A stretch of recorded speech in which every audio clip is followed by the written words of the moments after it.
By getting to know your team, you are going to understand their wants, their needs, and how to manage them effectively and efficiently.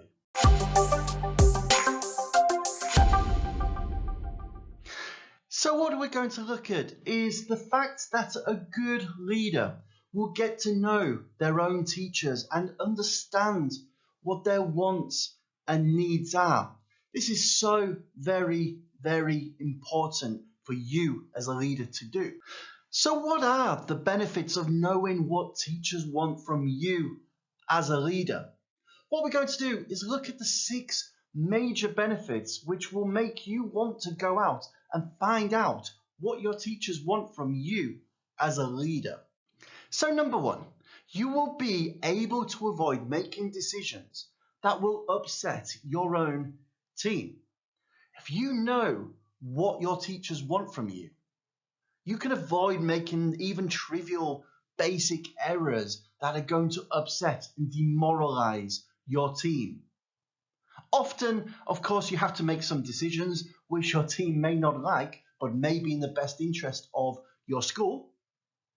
But in this case, some decisions can be avoided if you know that the team will not react well to this. So number 2, you are able to see problems much faster and therefore react on those problems.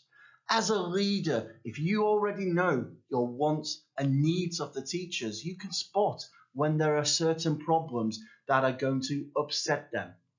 Therefore, if there is a problem, you can act on that much faster and stop it from becoming a bigger problem. Number 3, you can understand what motivates your team.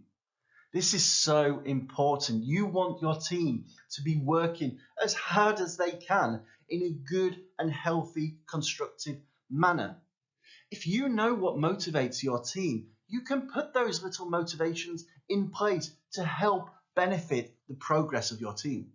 And number 4, you are able to adapt your communication style to best suit your team. Teams as a general do respond to different styles of communication. This is why it's important to understand their wants and their needs. If you choose the right communication style that they will respond to best, you're going to get the best results. If you choose a communication style that the teachers don't like, don't want to hear, you're not going to get a positive result. Number 5, you are more likely to give the right amount of feedback to your team. So some teams, they want a lot of feedback. Other teams, they want to be left alone often to get on with what they're doing.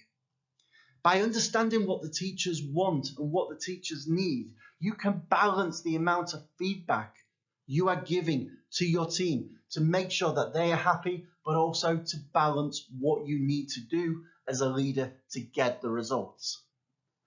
And number 6, this really does sum it all up. You have a higher chance of job success.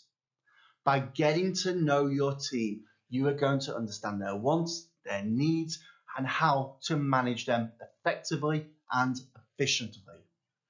A bad leader doesn't get to know their team. A bad leader doesn't get to understand what the wants and needs are of their team members. By taking that time to get to know your teachers, you are going to increase the success of your team. It's a very, very simple equation.